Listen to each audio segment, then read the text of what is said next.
Welcome to Retire Coast, where we discuss all things retirement, life on the Mississippi Gulf Coast, and your financial welfare. Bill Anderson, your host, is a serial entrepreneur having created many successful businesses and holds a real estate broker's license, speaks about personal experiences with each topic. Listen, learn, and improve the quality of your life. Thank you again for coming to Retire Coast podcast. The topic today is going to be, what do you do as an adult with adult children when your retirement is secure, but theirs is not? Now, this is a discussion that many people are having today, and if you've listened to our other podcasts or read some of the articles on retirecoast.com, you'll understand that with the advent of the defined benefit pension plan, which came about in the 1920s, or even earlier than that, and extended out into the 60s or 70s, people didn't have to worry too much about planning for retirement, even for their children, because their children would also get the same kinds of benefit plans. Yet in the 1970s, 1980s, a number of things had started to change. Companies found out they could make more money by not paying as much as they were paying for the defined benefit pension plans when the Congress came up with the 401k plan. That was a great way to escape the massive burden of dealing with funding these pension plans over time. And not to diminish that too much, I'm not trying to say the companies were bad. All companies are in search of the biggest profits they can make, and they're also interested in their employees as well. But the cost of managing these big funds, and sometimes those funds were not managed properly or well. There were things that would come along in the economy that would cause the stock market to take a big dip, and there are reasons why those funds were not necessarily keeping up with the inflationary numbers, etc., so that they could continue to pay out. So here's where we are today. People have the option to put their own money away in a 401k, and they have a company match if they're lucky. Only about half of the country, from what I understand, actually has a 401k matching program. So the rest of us have to fend for ourselves, find some way to save money. Well, there are many baby boomers out there, millions of baby boomers, who are the beneficiaries of, at least for part of their employment years, defined benefit pension plans. And so the baby boomers are more or less fairly well set up for retirement, at least the older baby boomers are. And one of the ways that these programs are working, the 401k plan, is that people have to put a lot of money into them. So a lot of the baby boomers and even some Gen Xers now might have $500,000, $700,000, even $1 million or more in a 401k plan. And the purpose there is to actually draw the interest and dividends off of that plan and supplement it with Social Security, and that's how they're getting by. Well, if you are living that way, then you can't spend the principal. If you want to continue to get those dividends, you're going to have to keep the principal there, which means that literally one day you will drop dead, leaving behind this huge amount of money for your children and your grandchildren, for example. And there lies the problem. When you're thinking about what you want to do in the future, not only with your own money, but you're concerned that your Gen X children are not prepared for retirement, and you know if they get their hands on a lot of money before it's their time for retirement, they might spend it on something. They might go out and buy cars, they might go out and buy something else, pay off college debt or whatever they're going to do with it, but it doesn't go towards their retirement. But you want to be assured, you want to feel good about the fact that your children are going to be taken care of, even when they didn't do something on their own to do that as you did. So one of the things that you can do is to create a trust. And we've talked about a trust in a previous podcast, and we'll talk about it more in other podcasts, and also on retirecoast.com. So you create a revocable trust. That trust can then accept all the property that you own today. You put everything in there. You put your checking account in there. You put your house in there. You put your rental properties. You put everything that you own of value into that trust. And you do it while you're alive. That way you can control that trust. And it's a revocable trust, so you can change it. If you want to, you can revoke the trust. And you can set up who is going to be the trustee watching over it, and who will be the beneficiaries of the trust when you are no longer here. Now, a good benefit of the trust, I'm not going to get into all the details of a trust because you can listen to our other podcasts about that, is that there aren't any taxes, and the money is easily and quietly passed along to your heirs without having to go to probate court. And it's all done quietly and privately. It's not publicized. The government doesn't know about it because it's not taxable from the distribution of the actual trust. Now, there may be some tax complications down the road for the people that receive it, but at least there won't be any inheritance tax, for example, paid at that time because they are automatically a part of the trust.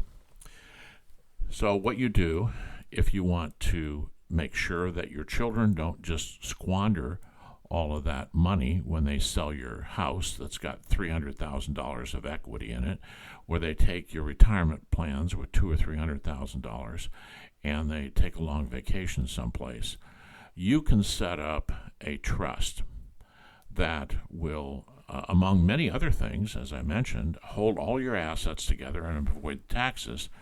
But you can say in that trust that no money is to be distributed after you pass until the children, maybe you have a son and a daughter, for example, until each reaches an age of, for example, 67, which is full retirement for Social Security benefits. So at age 67, you can say they will start to receive at that point the dividends and the interest that are generated from the principal of all that money that was put into the funds.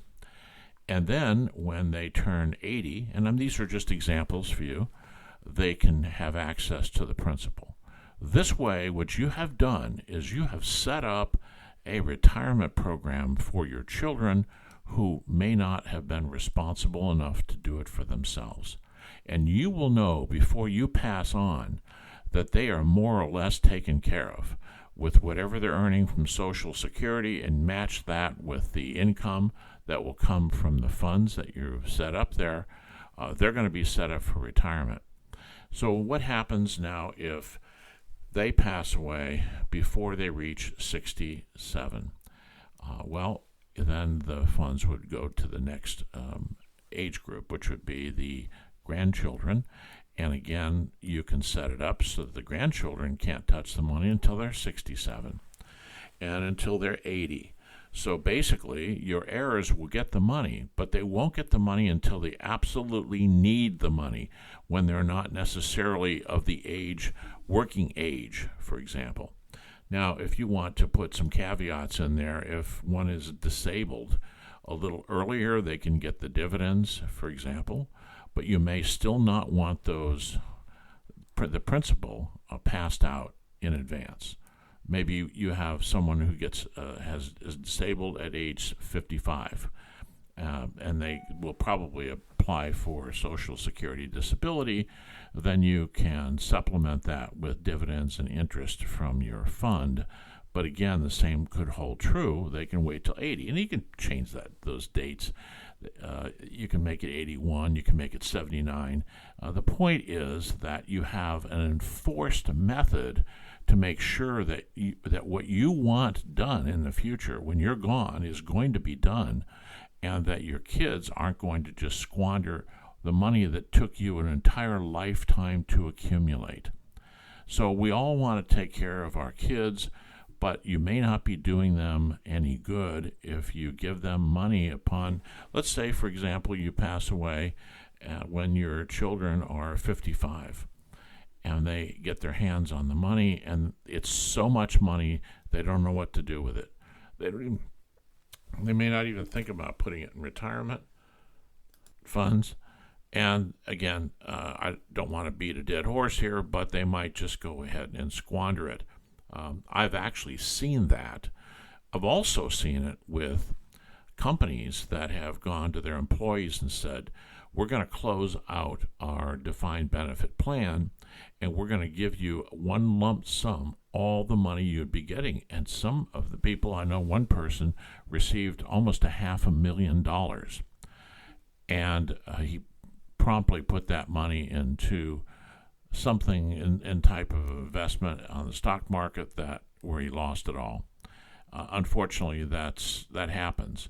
So if you want to make sure that doesn't happen, you can create that trust that I mentioned, and you can set your thoughts in writing, and the trustee has to follow your instructions. I would make it very simple. I've actually created a sample one that says that you want the trustee to put the funds into safe investments, which might be a money market fund that maybe it's only paying 3%, but that 3% is compounding, and the point is it's going to be there for them. Maybe some of the money goes into some blue chip stocks. We're talking about the very best stocks out there that pay dividends. So there's some income being generated from the funds, and there's no speculation whatsoever. You don't want any high-risk stocks in there or high-risk mutual funds or anything else like that. You want it to be very safe, and your instructions should be followed by the trustee, which will be someone that you know. And keep in mind that if you're appointing a trustee for a long period of time, because maybe your children won't reach 65 for another 20 years, you need to appoint a trustee that's young enough that will be around to do this, or a firm, maybe possibly a law firm, although there's quite an expense if you have attorneys act as trustees. But you can find some family members that are younger that can follow your instructions, and they'll be around for the entire time. Also leave instructions for how the trustees change if the trustee gets too old to take care of this, how that person can give up their responsibilities to someone else. So be very specific about this. Just give some serious thought to all of the moving parts in the trust. It's not that difficult. Just lay down on paper all the people involved in anything that you're going to be giving them, whether it's now or in the future. And, some things you can give away right away. If you want to, you have a garage full of tools, something like that. You don't want to really sell those, so you can say, well, I'll give that away. Now, you can put these simple things into a will, which rides right along with the trust. But the point is that I'm trying to say here is that you can do a lot of things with the trust. I'm not going to get into all those details here because we're going to have a separate one just on trusts, on different kinds of trusts as well.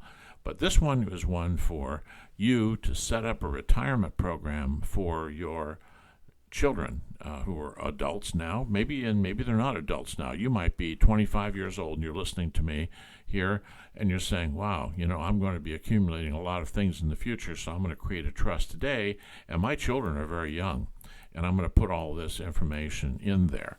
And if your children are young, of course, you need to make caveats in there for something that may happen to you before they reach age 18, for example, and possibly some of this income isn't going to fall out the way you expect because they're too young. But when you're doing these wills as an adult and your children are adults, well, that's a different thing altogether. And then you can put it out there and say at age 65 or 62 or 60 or whatever age you want, they start getting the dividends and the principal. That way it helps them out and with living expenses, and yet they can't touch the principal.